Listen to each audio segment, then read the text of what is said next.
All right, guys, welcome back to Queen City Corals. Today we are here at Route 66 Marine with Eric.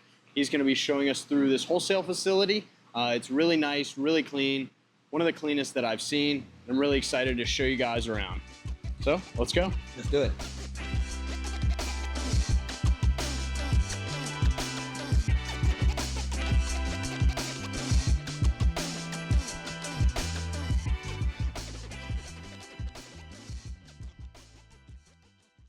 Right, so if you want to show us through, it looks like this tank is mostly acros. If you want to show us through this system real quick. Sure. So basically, this system right here is our Acropora system that we primarily use to sell our frags from.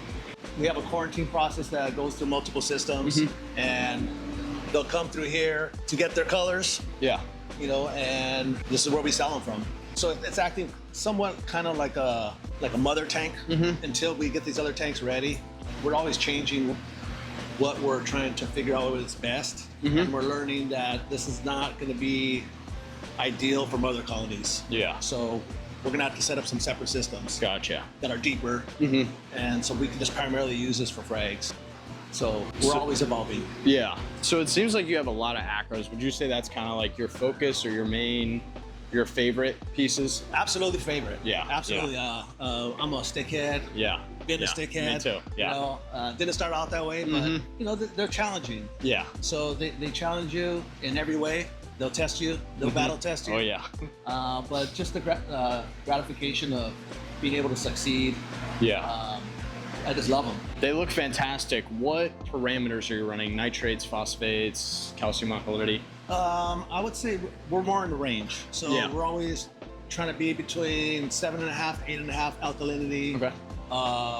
Calcium 400 to 450, magnesium 13 to 1400, and with our phosphates anywhere from 0.08 to 0.15. Yeah. And nitrates anywhere from 10 to 25. Okay. So sometimes it just depends. Yeah. You know, these corals, they get a little finicky. One day they'll be looking great, and we're in the summer right now, and we put chloramines in the water, and we're figuring out that every summer the colors of our Acropora just go down. So stop fighting that and just go with it. Just deal with it. Yeah. Yeah. Well, today seems like a good day. Everything looks really happy. Some really fantastic colonies. I would say we're like at 60% right now of coloration. Yeah. So yeah. I also noticed you have a lot of different elements here. Yes. Are you sending out ICP tests and kind of doing individualized dosing? Yes. What we do is we send our tests through Fauna Marin. Okay. They give us a pretty good understanding that we weren't getting with other test kits. Yeah. So there's like a relation table where, for example, fluorine and calcium, there's a relation there. Yeah. You can have a high fluorine, but if your calcium is low, it's very bad. Yeah. Yeah. But if you have a high calcium, you can get away with a higher fluorine, which is something I never knew. Yeah. So it gives you a little bit more information as far as the relations between these different trace elements. Yeah. So we've been testing it out, and we like to be able to control certain elements over another. Makes sense. Yeah, I can definitely tell it takes a lot to keep all these sticks as happy as they are. How long has Route been open? Route 66 Marine started in 2009. Okay. I want to say it was April of 2009, or 2008 or 2009. Yeah. I just remember because the economy crashed. Yeah. Perfect time to open a business. And we almost went out of business. Yeah. Yeah. And it was a very challenging time, but you know, it created, you know, that tenacity for us to just kind of just fight through it. I mean, you know, it's a testament to the passion of what you do is really the fuel that you need, and it was dumb passion. Like we had no clue what we were doing, but we just were just so sold out. Yeah. So into what we were doing that failure was not even an option or even in our mindset at that time. We just loved what we did, and we just kept pushing, and you know, here we are. Yeah. So, wow. So that's awesome. Yeah. And then were you a hobbyist before that, I'm assuming? Oh, absolutely. Yeah. I mean, I'm still a hobbyist. Yeah. To some degree. Yeah. Do you have any tanks at home? I do not. Okay, I do not. That's fair. There's enough to take care of here. I definitely want to tank, but I know the responsibility that comes with it. Yeah. And I'll just enjoy these here for now. Yeah. But at some point in the future, I will end up getting a tank. Yeah, I tell everybody the last thing I want to do when I get home from taking care of these is taking care of another tank. So I definitely understand. Absolutely. Absolutely. Yeah. Well, if you want to keep showing us through some of these systems here, it looks like you got some more Acro Grow Out and some other SPS in this one here. These two systems is actually one system. Okay. So those PVC pipes right there are connected. The pump draws from this water, and that pump draws from that water. Gotcha. So, okay. so it's mixing. Yeah, I've got the exact same plumbing set up in my store. Nice. Yeah. We think alike. Yeah. So here, what you got here is basically this whole row right here is corals that we will import, but also we set them up for our sale that goes live every Monday morning, which is Corals on Demand. Gotcha. So as shipments come in throughout the week, we start setting it up for photography. Corals will get photographed, uploaded on Friday, and priced on Sunday, and available for sale Monday morning. Gotcha. And so we come through here and we can... Yeah. And so these are all individual systems? Each system is individual. Okay. Each system is individual. Gotcha. Certain tanks do better with Acropora. Certain tanks do better with certain corals for whatever reason. What would you say is the craziest piece you've ever gotten? Well, I guess one of the corals that we just sold right now was one that you guys really liked that I didn't even know we had. And then I seen it, I'm like, wow, okay. I wish we would have been able to put it up online. So that was one of them. Yeah. The Acropora that we get are crazy. There's the some Acropora that we get in are really nice ones. It makes just me even want to right now. Makes me want to set up a tank. Yeah. For that reason alone. But some of the, I mean, we've gotten some crazy acans in here. Yeah. Glitter Gonioporas. I mean, we've gotten some amazing glitter Gonioporas through here. Yeah. And we're talking about colonies. So a lot of people see frags. We're talking about colonies. The colonies are really special. Yeah.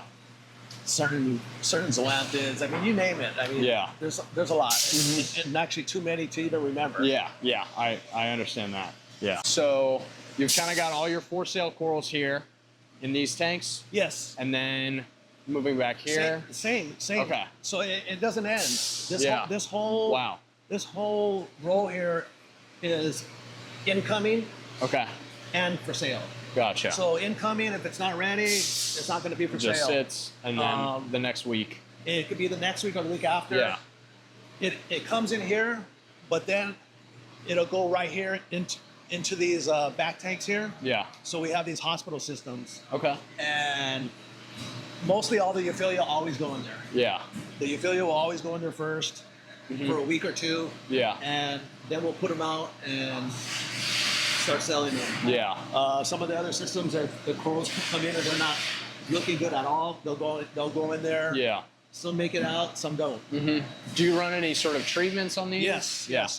We run certain medications in these systems. Yeah. And so that's why we keep them isolated. Yeah. So there's 6 individual systems. Gotcha. Do you just do medications all the time, or is it just you see specific things and you add there's that? There's medication in these tanks 24 hours a day. Okay. So we're constantly adding stuff Gotcha. into the tanks. Okay. So they stay medicated. Yes. Yes. And then so this system here throughout here. So this whole row here is designed to be our farm coral. Okay. Yeah, I'll say for the viewers that don't always see wholesalers, this is very unusual for a wholesaler to have as much or even close to as much space farming as they do bringing in corals. Is that something you guys kind of have always focused on? It's something that when I first started 23 years ago, my first intention to get into this hobby business was to farm corals. Yeah. So Frag Farmer was our original company back then. When we got into wholesale, I definitely wanted to do more fragging. The industry wasn't ready for it back then. And you could see a huge evolving movement towards that now. Yeah. Where people appreciate the farm corals. They're going to do better. People want frags. Yeah. And so we have put a conscious effort to start farming corals. Yeah. So, you guys kind of do that a little differently than a lot of other wholesalers. Is there anything else you would say you do differently than other wholesalers? that kind of sets you guys apart? I have not been to a lot of wholesalers, so I don't know exactly what they're doing. Yeah. But there's no secrets. Yeah. Really. I mean, maybe there might be some little things, intricacies that we might do different. Yeah. I always say that the company is a reflection of the owner. So my personality, whatever that is, good or bad, Yeah. it's a reflection of what we do. Yeah. And so my thinking is different from somebody else's. Yeah. So, but for the most part, I think everyone's pretty much doing the same thing. Yeah. I guess the customers are the ones that really tell us if we're doing a good job or not. So it's just trying to do the right thing. Yeah. Because it's plain and simple. Just trying to do the right thing, add in your passion, and that's who you are. Yeah. I think that's really good. I will say, I know you don't want to kind of brag, but looking at your photos every week, you guys have some of the healthiest corals. I don't see any corals on the website that are not happy and healthy and plump. And as you just explained, that's kind of wise because you take the time to take them off, put them in a hospital tank. And I think that's something really important that more wholesalers should be doing. And I really applaud you for taking care of these corals as well as you do. Thank you. I mean, like I said, the customers at the end of the day are the ones that tell us through their business, through people coming in like you got yourself. Yeah. Giving us information. We use this information. You know, I want to let everyone know what you guys think. Yeah. Because it helps them to understand what they're doing has a purpose. Sometimes it can get mundane for them to think, why am I doing the same thing over and over? Yeah. There's a reason. There's a reason why. And it pays off. Yeah. Yeah, absolutely. And it shows this is definitely the cleanest facility, wholesale facility by far, down to even just like the racks being clean. It's really, really impressive. Kind of speaking about keeping everything clean, your filtration, is it kind of the same for all your tanks? Yes, it's pretty simple. Yeah. A protein skimmer, a lot of live rock, and dosing of alkalinity and calcium. Yeah, and it looks like you got some big filter stocks on there. Yeah, and then some tanks might need some phosphates or some nitrates here and there. Yeah. But aside from that, we try to keep it super, super simple. I think a big thing that helps us is getting healthy corals. Yeah. So we can buy cheaper corals from XYZ supplier, but then we have XYZ problems. So we rather pay a little bit more money from specific suppliers. Yeah. Because it eliminates a lot of the work that we have to do. And that cost will end up getting passed on to the customer at some point. So if we can avoid that up front, we do that. Yeah. So that really helps. Yeah, that makes sense. Helps. Is there a favorite piece you have right now in like the farm? I like them all. Yeah. I'm really liking our palitos and zoanthes that we're growing out. It's an acropora system. The big difference between this tank in this system than all the other tanks are these right here. They're called Reef Delight. Okay. And they're packing that extra par. Yeah. And it's giving an even blanket of par to these edges that might be a little bit more gimmered. So you can see the difference between these two tanks here. Do you know what the par is roughly off the top of your head? I want to say the par is probably like 350. Okay. Compared to like around 250 here. So that's like an extra 100 par. So you're really giving the Zoas a lot of And plus, you know, we pay a lot more attention to this tank with trace elements compared to all the other systems. So the acro's got to be nice and so I think there's something here that is really helping these things. Yeah, I mean, they look fantastic. Do you have any piece of advice that you could give to new reefers or even established reefers? There's such an immense wealth of information out there compared to when we started. Yeah. We were guinea pigs. We were psychopaths testing different theories and methods. Yeah. Sharing information, you know, in backyard frag swaps. Now you have, like I said, such an immense amount of information out there. I've always told people to find somebody whose tank that you like their results and listen to them. Yeah.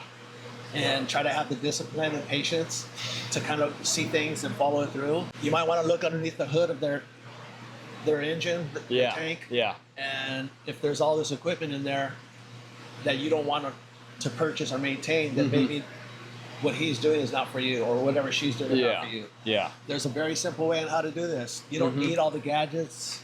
I've seen people do it with simple kalkwasser and good lighting and just good feeding. Yeah. And then you got people that are doing it with, you know, the controllers, all the different foods, ICP tests. I mean, you name it. Yeah. Yeah. But they all have success. So going back to that, you know, how would you say, that personality? Yeah. That tank is a reflection of that person and their personality. Yeah. So if they like a lot of gadgets, they like to tinker. Yeah. That's their personality. Yeah. If you're not like that, then you can achieve the same thing just being super simple. So there's so many ways to do this now. Yeah, there really is. So I see, other than the reef delights, it looks like you're running all Radions. Yes. Yes. I know that's what we run in our store. Yes. It seems pretty standard. I noticed you still got some Gen 4s. Do you like the Gen 4s more than the newer ones? I was very particular to the 4s for a long time, but the G6 grew on me. Yeah, yeah. The G6 have grew on me. Yeah. I like them. They pack a pretty good punch, and they get the spread that we need. Yeah. So we're happy with them. How would you say running a wholesale operation has changed your mentality versus like a hobbyist? Kind of your thinking when it comes to the tanks and things like that, if it has at all? I wouldn't say it's changed. I mean, I guess maybe if there's a downside to it, you can become kind of numb. Yeah, desensitized. Desensitized. Yeah. Because you see so many corals coming in. But I do get excited still. Yeah. I do get excited when I see something nice. Yeah. You know, like I get excited when everything comes in healthy. So, I mean, I don't think there's really a big difference, but there's times where you could just get, you know, desensitized, like you said. Yeah, for sure. Yeah, yeah. I know I've felt that, and I get a lot less corals coming through my store, so I understand that. Yeah. Yeah. We all go through seasons, you know. Yeah. There's seasons where you're super enthusiastic about everything, and then there's some times where you're just kind of like, whatever. Yeah. Flow-wise on these tanks, it looks like there's a good amount of definitely surface agitation on all of them. Do you have like a lot of power heads on all these tanks? Would you say you have a lot of flow, or kind of? I would say the flow's decent. Yeah. I mean, we all know peninsula type tanks are very difficult to get the perfect flow on. Yeah. But I think we got decent flow. Yeah. I think we have decent flow. We had put the gyres on there. Because of the height of these, you are constricted to that type of gyre there. Where you're going to get, I think, more benefits rather than running like a traditional power head. MP40. Yeah. It might be blowing directly to the top of the corals. So something interesting with this saltwater jug, obviously it's 15, 20 feet tall.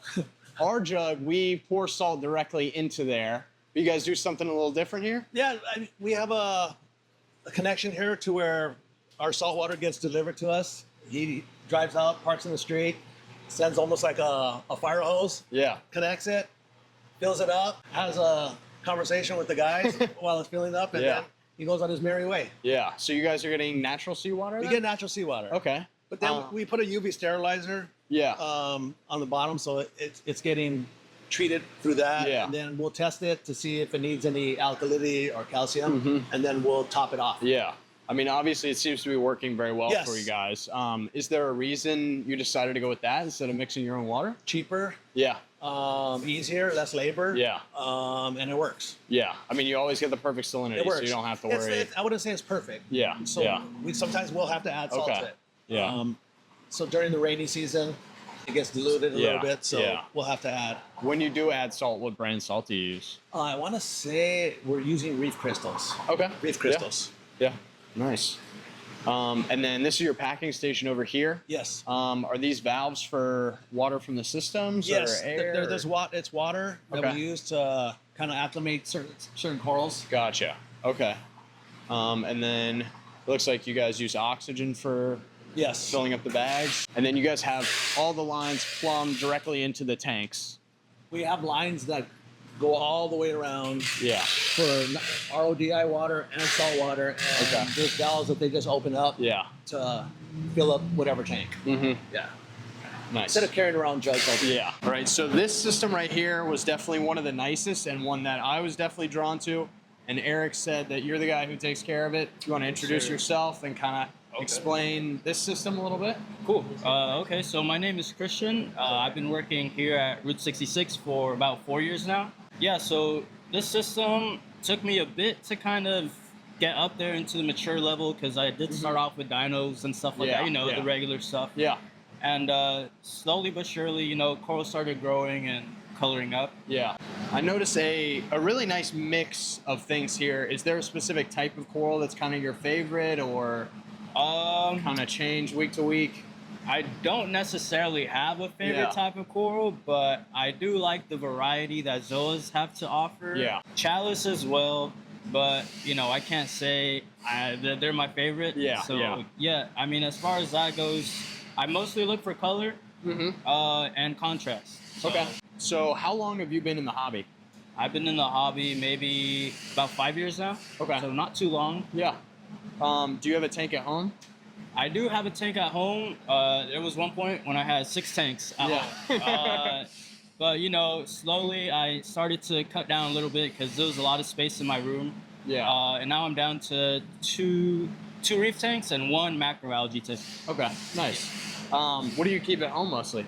At home, man, it's the same thing. It's just all mixed reef. Nice. I do have a frag tank, so I'm strictly only nano tanks. So when my corals grow too big in my display, I cut them and move them onto my frag tank. Gotcha. So yeah, it's kind of how that works. Okay, nice. I notice that you have some really nice acans here with some fantastic color.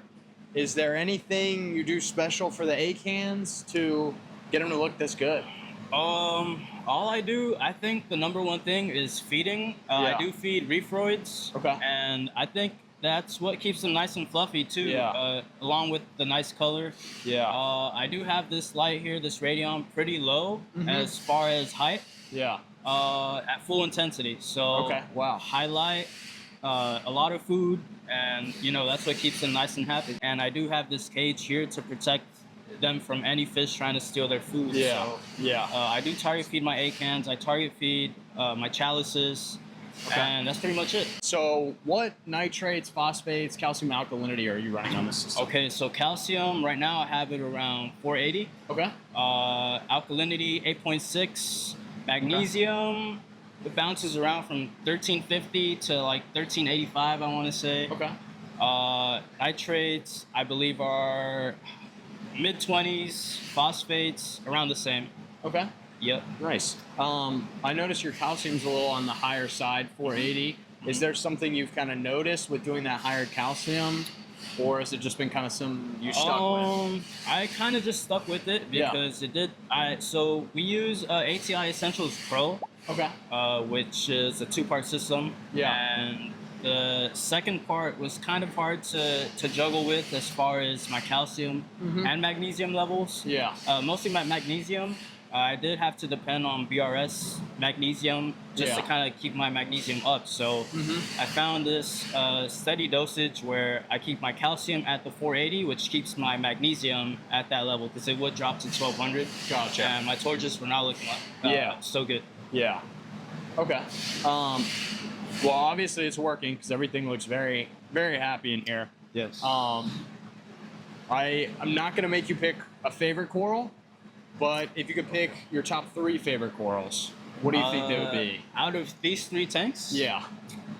I could easily say this is my number 1 right here. Yeah, this acan is crazy. Yes. So this rainbow acan in particular has a huge polyp on the side, which looks like a smiley face. With the 2 eyes. With the 2 eyes. So that's really cool. That one, I don't think I could ever get rid of. Yeah. But it does produce a good amount of babies, and we've sold a good amount now. So that's definitely my number 1. Okay, so number 2 coral. Number 2, okay, so I'm not too big of a fan of torches. I only have 1 torch at home just because their tentacles are too long, and again I'm restricted with space. So if we come over here,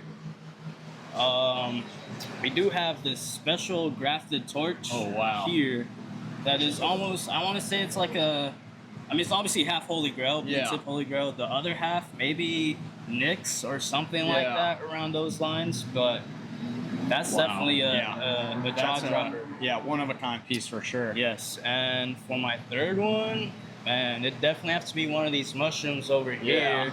I'll just go with this ping pong guy. That guy. That one is crazy. This guy's bounce. This is just getting way too big. I don't think I've ever seen a bubble that big. Yeah, and actually, so this piece is grafted.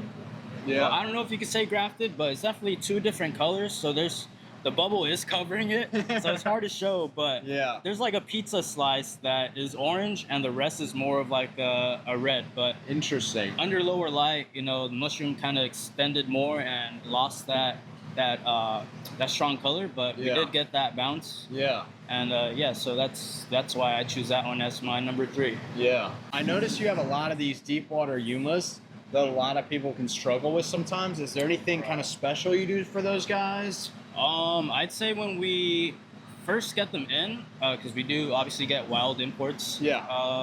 I tend to keep them away from light. So Okay. I keep them away from light for 5 to 7 days. Okay. Maybe about a week if you want to really nail it down. But Is that like under a rock, like kind of almost no light at all, or just kind of like lower, like maybe okay, 20, yeah. 50 So I bar? shouldn't say no light, but I definitely just have this. So I have this Okay. light bar. Yeah. Just a cheap little light bar. I do just shut it off, and obviously they still get some light from here. Okay.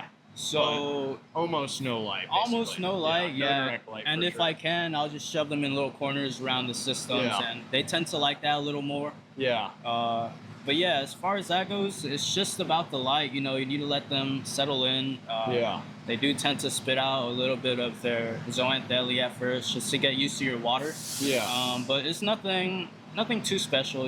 Just don't be too harsh with the light. Yeah. And then Eric was telling us about these torches that spawned in here. Can you tell us a little Yes. bit about those? Okay, so a little bit of a backstory on this tank in specific. We did used to have only high-end torches in here. Okay. So when I did notice a couple of gold specks here and there, Yeah. it caused me to take a closer look, and the next thing you know, they ended up growing into little torch spawns. And Yeah. why I mention that is because all of these spawns are actually holy grails and like special, Yeah. dragon Banana tamers, grail, stuff like that. Yeah, yeah. banana grails, So that was the cool part. But yeah, it's been cool to see them grow. Yeah. Right here, this is my oldest one. That was the first one I discovered, so Yeah. it got more light than the rest at first. Yeah. And then I kind of waited for them to get bigger and just chop them off. They're definitely all really nice, and I can't wait to see as they grow, kind of how their color develops. Awesome. Okay, so we've talked about kind of how you keep your nutrients and all that.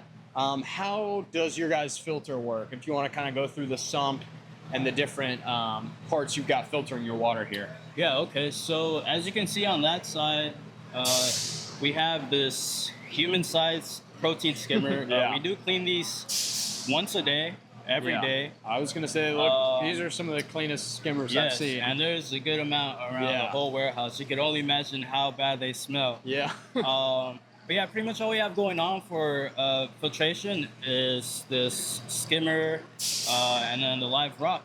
Yeah. I do have my dozer here attached onto the tank. Okay. And then we have filter sock, this ginormous rip Yeah. filter sock that gets replaced, I believe, 2 times a week. Okay. They get replaced, and then we wash them. We have a washer and dryer, so Okay. Nice. they do that. And yeah, that's pretty much it for filtration. What is this thing? So this thing right here is actually a chiller. So it's part of a chiller system. Okay. You can touch it, and it's Yeah. a little cold. Yeah. So that keeps in charge of, because it does Interesting. get really hot here. Yeah. Especially over the weekends when we have all the doors closed. Yeah. No matter how big the warehouse is, it still tends to feel like a sauna in here when there's Yeah. nobody here to kind of allow some ventilation. So you just run cold water through that, and then it filters it? Yeah, I believe this unit here is what chills the water Okay. as it passes. So I Yeah. do think it takes it from the sump, passes Runs it it through through the here, and chiller. then runs it through the bottom into all of the return pumps. Gotcha. Okay. Yeah, and I think we have about maybe 4 to 6 systems with chillers, and the rest are kind of the way we manage the temperature there is we lower the intensity of light. Some tanks do end up hitting 84, 83, Yeah. and that's when we start to address that light intensity Yeah, a little yeah. bit slow. And but yeah, Gotcha. thankfully I have the chiller. The corals definitely look incredible. You got this chalice growing up into the weir. Obviously super happy there. Thanks for showing us around this tank. Yeah, no problem. Thank you. All right, Eric, I appreciate you having us in. I hope everybody at home kind of learned a little bit about your operation. Is there anything else you'd like to say to the people? Thanks for stopping by.